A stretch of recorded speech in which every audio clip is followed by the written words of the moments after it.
Good Morning Business. Il est 8h17, c'est une prise de guerre d'Emmanuel Macron ce matin. Clarisse Lost, la présidente de MSD France, en fait on peut dire Merck, c'est le grand laboratoire pharmaceutique américain Merck, mais pour histoire de droit, d'histoire, vous m'avez raconté au cours du siècle, pendant la guerre, etc. Bref, on dit MSD, mais c'est Merck France. Bonjour Clarisse Lost. Bonjour. Je vous disais prise de guerre, pardon, mais c'est qu'effectivement Emmanuel Macron ce matin va être très content de pouvoir dire qu'effectivement, dans le cadre du projet de Choose France, de l'attractivité de la France pour les investisseurs étrangers, eh bien Merck a choisi d'investir 42 millions d'euros à nouveau dans la recherche française. Expliquez-nous.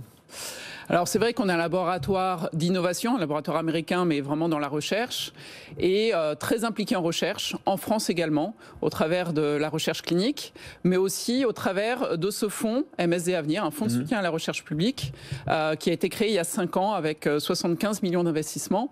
Et on a décidé de continuer cet investissement avec 42 millions supplémentaires, qu'on annonce aujourd'hui dans le cadre de Choose France, parce que c'est vraiment, ça parle de l'attractivité de la France. La France a beaucoup d'atouts dans la recherche, en termes d'excellence des chercheurs, en termes de l'excellence de l'écosystème de recherche et des soins, qui est tout un ensemble qui est nécessaire pour avoir une recherche productive. Et donc, voilà, mon groupe MSD a décidé de faire le choix de la France pour cet investissement. Mais quand vous vous retrouvez devant le board de Merck, comment vous arrivez à les convaincre que, effectivement, la France, c'est le bon choix pour investir, notamment dans la recherche dans le biomédical ?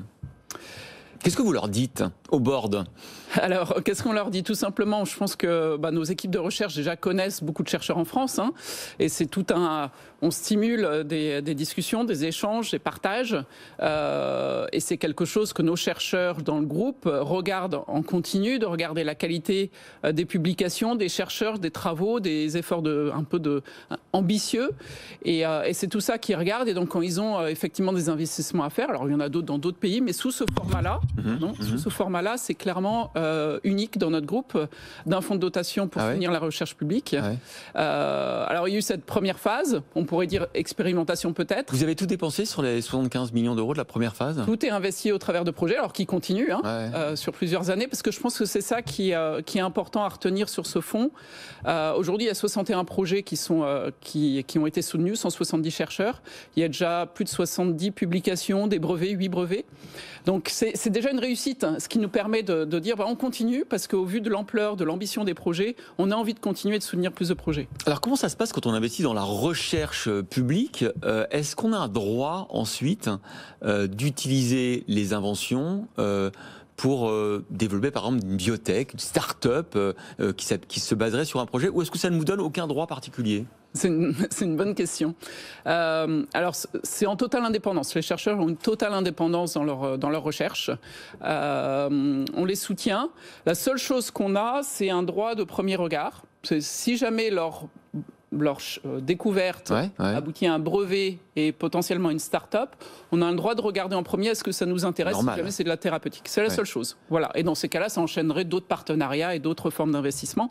Mais ce n'est pas le projet de MSD Avenir qui est vraiment dans cette première phase d'aider les chercheurs à vraiment aller chercher des projets ambitieux, prendre des risques et leur donner un financement sur la durée. Ce qui est souvent le problème dans la recherche, c'est d'avoir suffisamment de financement pour se concentrer sur des projets longs et souvent plus risqués. Mais alors du coup, Clarisse Lost, concrètement, est-ce que avec la première phase, 75 millions d'euros, est-ce que vous avez financé des pépites et est-ce que vous avez eu envie ensuite d'appeler vos collègues qui financent des bibliothèques pour leur dire qu'il faut aller sur ce projet-là ? Alors pas encore. Mais nos collègues de la recherche regardent bien évidemment les différents projets. Tous n'aboutissent pas. Je vous ai parlé de 8 brevets, ce qui est quand même énorme. Tous n'aboutissent pas non plus sur une découverte qui va être liée à de la thérapeutique. En tout cas, pas encore. C'est encore trop tôt pour le dire. Donc, c'est la raison pour laquelle il n'y a pas encore eu des projets qui ont été sur lesquels qui ont abouti à un partenariat. Mais très clairement, je peux citer quelques exemples de projets, mais c'est beaucoup de projets. Alors, c'est dans tous les domaines, en fonction des besoins, mais c'est vraiment l'ambition des projets qui nous porte. Donc, des projets sur mieux diagnostiquer des maladies auto-immunes et les traiter derrière.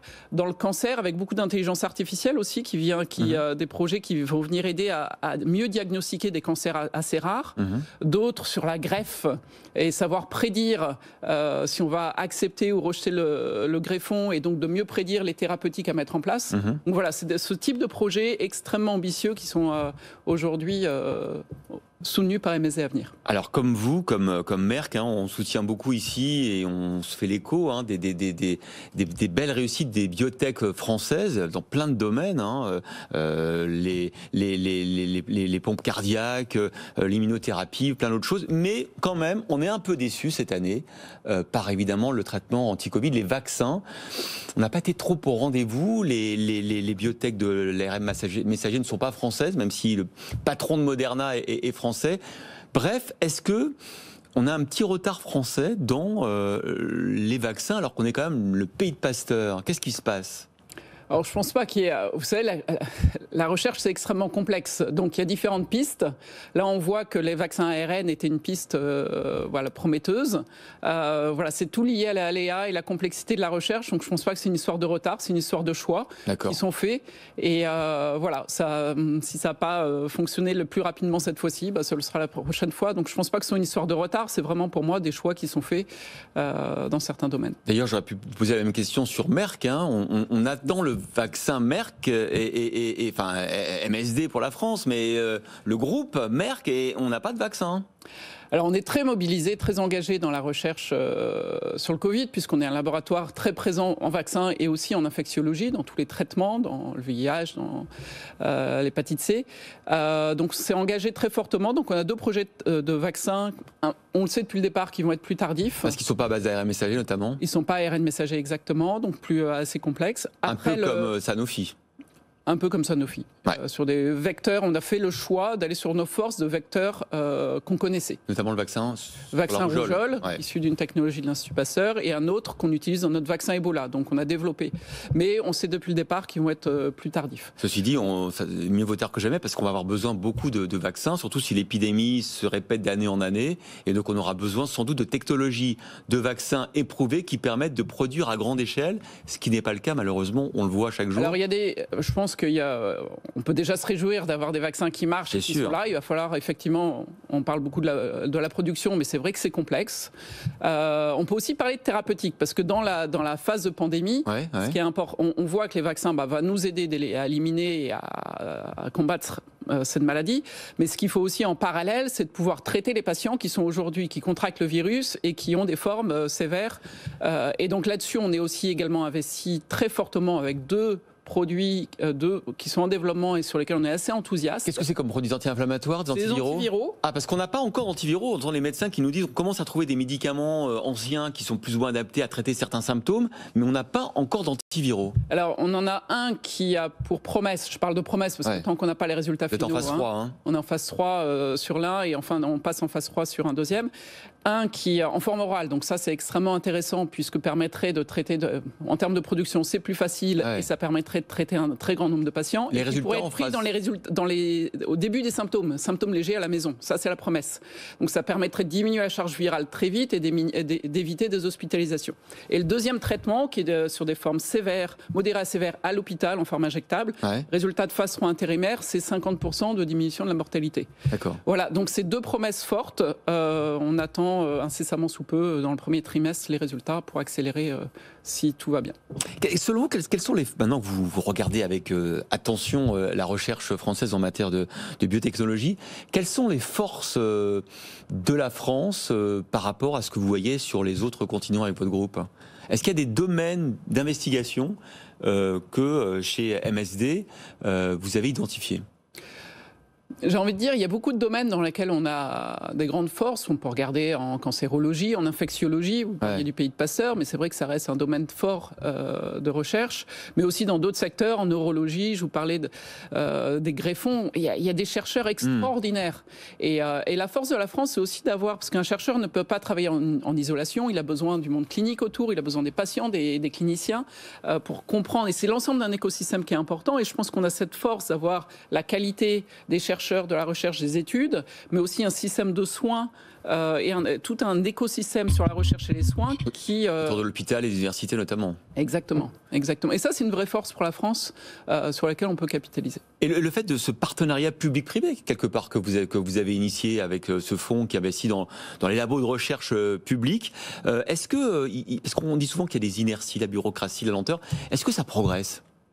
C'est ce qu'on essaye de faire au travers de ce fonds, c'est un peu décloisonner en fait ces partenariats publics-privés qui ne sont pas encore assez présents dans le monde de la recherche. C'est vrai.